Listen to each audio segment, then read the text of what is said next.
أهلا بيك يا بطل في حلقة جديدة. النهاردة هنتكلم عن مؤشر من المؤشرات المهمة جدا: Moving Average Convergence Divergence. الماك دي من المؤشرات المهمة جدا. طوره العالم جيرارد أبيل، بيجمع ما بين الزخم والاتجاه، وده أجمل حاجة في الماك دي. طيب تعالوا نشوفه. هو ده شكله على الشارت، بيبقى بالمنظر ده: الخط البني والخط الأزرق زي ما انت شايف كده. بالنسبة لي والأهم هو الخط الأسود. طول ما اتجاهه صاعد زي ما أنا شايف كده هتلاقي إن السعر بيطلع. طول ما اتجاهه صاعد هتلاقي السعر بيطلع زي ما أنت شايف قدام. طيب لو في حصل تقاطع في الماك دي زي هنا مثلا، والتقاطع ده المؤشر الأزرق زي ما أنت شايف وشه كان لتحت، إيه اللي هيحصل؟ تغيير اتجاه فوري. زي ما أنت شايف هو كان في اتجاه واتغير لاتجاه تاني. ممكن يحصل تقاطعين ورا بعض زي ما هنا أهو زي ما انت شايف، بس متى حصل تقاطع اعرف انه لازم هيحصل تغيير اتجاه فورا. بص كده قدامك، ادي تغيير اتجاه، بعد كده حصل تقاطع تاني، حصل ارتفاع شوية في اتجاه المجدي، بعد كده تقاطع تاني حصل زي ما انت شايف اتجاه هابط هابط هابط، ابتدى يقرب وما كسرش الاتجاه. اقول انا متى انه خلاص الاتجاه اتكسر؟ لو في تقاطع قدامي في المجدي ووش السهم او وش المؤشر الازرق طلع لفوق كده، حصل تقاطع ايجابي. المجدي بيقول لي انه الاتجاه العام للسهم اتكسر وتحول يا اما هابط يا اما اتجاه صاعد. طيب لو لاحظت معايا هنا في الجزء اللي تحت هتلاقي ان في اعمده او هيستوجرام. ايه هي الاعمده دي اللي بتشاور لنا على الزخم او اهتمام الناس او السيولة او انه الناس عايزة السهم ده ولا لا. لو انت شايف انه العمود اخضر ولونه زاهي وقوي وطويل يبقى فيه زخم عالي في الوقت ده. لو اللون احمر ونازل لتحت زي ده يبقى زخم البيع اكتر من زخم الشراء. طيب في الوان زي الاخضر الباهت ده او الاحمر الباهت ده، دول ايه بالظبط؟ في زخم بيعي لكن مش قوي بالنسبه للاحمر الباهت، في زخم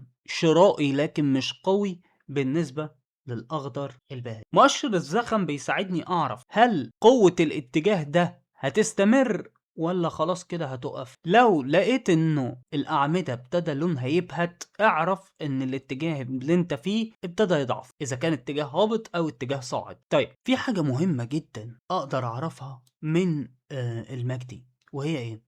بص هنا، المفروض انه السهم سعره هابط، سعره بينزل، لكن المجدي مديني اشاره هنا بالصعود. ازاي؟ المفروض ان المجدي يتغير مع السعر ويبقى في اتجاه السعر. لا، هنا بقى ودي حاجه من الحاجات القويه جدا اللي بيديها لنا المجدي، وهي الدايفرجنسز. السهم ممكن تلاقيه في اتجاه هابط كسعر، لكن في المجدي مديني اشاره للصعود. هنا اعرف انه السهم لسه سعره هيطلع زي ما حضراتكم شايفين هنا بالظبط. انا هنا المفروض ان دي شمعة هابطة، لكن الماك دي مديني اشارة صعود. الشمعة اللي بعدها على طول كانت ايه؟ شمعة صاعدة. طيب هنا هل السهم ماشي مع الماك دي؟ يبقى انا ده تأكيد 100% انه تمام كده. لا، ده الشمعة اللي جاية هتبقى هابطة 100%. يعني انا عن طريق الماك دي اقدر اتوقع الشمعة اللي جاية هتبقى شمعة خضراء ولا شمعة حمراء. طيب تعال نشوف مثلا هنا زي ما انت شايف الشمعة اللي قدامنا دي. انا عايز اكبرها لك عشان تبقى اوضح اهو. الشمعة اللي قدامنا دي شمعة حمراء، لكن الماك دي مديني اشارة ايه؟ صعود. وجت الشمعة اللي بعديها كانت عكس الكلام اللي انت قلته وجاية شمعة هابطة. ازاي هنا مش ديفرجنسز؟ يعني ليه؟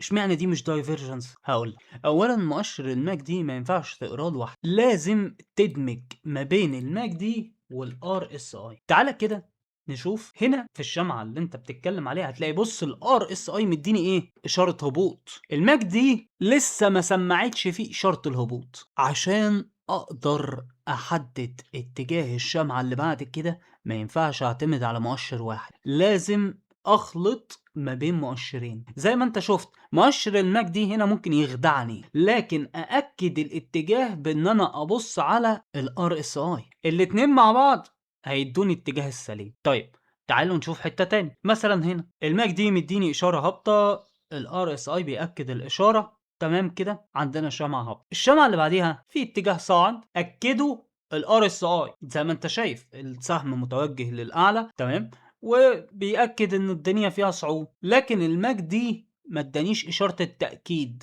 هو اداني ان في احتمال زي ما انت شايف، وقال انه هيبقى في توجه ضعيف للبيع. زي ما انت شايف كده ما كملناش شمعتين واتعكس الاتجاه تاني، وده لان الاتجاه هنا كان اتجاه ضعيف والمجدي ما اداليش تأكيد عليه. طيب امتى يبقى اتجاه قوي؟ بص هنا هتلاقي انه اولا الار اس اي بيقول لي انه في تغير في الاتجاه، وده واضح. المجدي اهو هتلاقي انه بعديها هنا في بداية اليوم الثالث او الشمعة الثالثة من تغير الاتجاه راح عمل ايه؟ عمل تقاطع. بعديها مؤشر الزخم في المجدي زي ما انت شايف كده اتحول لاخضر اهو. الجزء ده هتلاقي ان المجدي بتاعي ابتدى ايه؟ ياخد كيرف طالع، فالسعر واخد معاه كيرف طالع. يبقى انا عشان اقدر ان ابني قرار سليم لازم اراعي ان انا ادمج ما بين مؤشر المجدي ومؤشر الار اس اي، اشوف الاشارة او العلامة هنا وهنا، لو الاتنين مدين لي علامة في نفس الاتجاه يبقى انا ماشي صح. نرجع تاني، اول حاجة الار اس اي مؤشر ما بين 0 ل 100، من 0 ل 30 معناها تشبع بيعي، ومعناها ان السعر هيبدأ ينزل. من 30 ل 70 دي منطقة الصراع ما بين المشتري والبائع. من 30 ل 50 نقدر نقول ان لسه في سيطرة للبائع. من 50 ل 70 نقدر نقول ان المشتري ابتدى يمسك السهم. فوق ال70 لحد ال100 معناها انه في منطقة تشبع شرائي. بداية من فوق ال70 ابدأ خد بالك انه السهم سخن وهيحتاج ينزل يهدي. يعني ايه؟ يعني سعر السهم ابتدى يبقى ايه؟ مبالغ فيه او عالي او غالي، فهو كده كده هيحتاج ينزل علشان هيحصل جني ارباح، واللي اشتراه من تحت هيسيبه وهكذا، وده طبعا هينزل السعر. فانت بداية من الار اس اي لما يوصل 70 ومش مباشر، قلتها في الحلقة اللي فاتت، مش معنى انه لمس خط ال70 ان انت تسيب السهم فورا، لا، ممكن يقعد فوق ال70 شوية، فانت استنى شوية لحد ما تعرف الدنيا هتمشي ازاي بالظبط. طيب المجدي، الخط الازرق ده هو اللي بيقول لنا اتجاه السعر. لو الخط الازرق فوق الخط البني يبقى احنا في اتجاه صاعد، لو الخط الازرق تحت الخط البني يبقى احنا في اتجاه هابط. لو في تقاطع ما بينهم اعرف ان في تغيير اتجاه. لو التقاطع ده لفوق زي اللي قدامي ده يبقى احنا نعرف ان احنا داخلين على اتجاه صاعد. لو التقاطع ده لتحت زي هنا اعرف ان انت داخل على اتجاه هابط. الهيستوجرام او الاعمده اللي تحت دي اعمده الزخم اللي بتقول لي هل في فعلا تأكيد من المجدي انه السهم عليه طلب والناس عايزة تشتريه، ولا السهم خلاص مفيش حد عايز يشتريه وفي عروض بيع كبيرة فسعره هينزل. الهيستوجرام متكون من درجتين للون الاخضر ودرجتين للون الاحمر. اللون الاحمر طبعا هو بيقول ان في بيع كتير، اللون الاخضر بيقول انه في اهتمام من المشتري. اتكلمنا كمان عن الديفرجنسز وقلنا انه ممكن تلاقي في مؤشر المجدي ارتفاع لكن في السعر انخفاض، ده معناه ان السعر هيرتفع. طيب ممكن تلاقي العكس، انخفاض في مؤشر المجدي لكن تلاقي ان السعر بيرتفع، اعرف ان السعر هينخفض. كده احنا خلصنا المؤشرين المجدي والار اس اي. الحلقة اللي جاية هكلمك بقى في حاجة تخليك تعرف متوسط سعر الجلسة المقبول، او المتوسط السعر اللي الناس عندها استعداد تدفعه خلال الجلسة. ودلوقتي اقدر اقول لك سلام واشوفك باذن الله في الحلقة الجديدة. باي.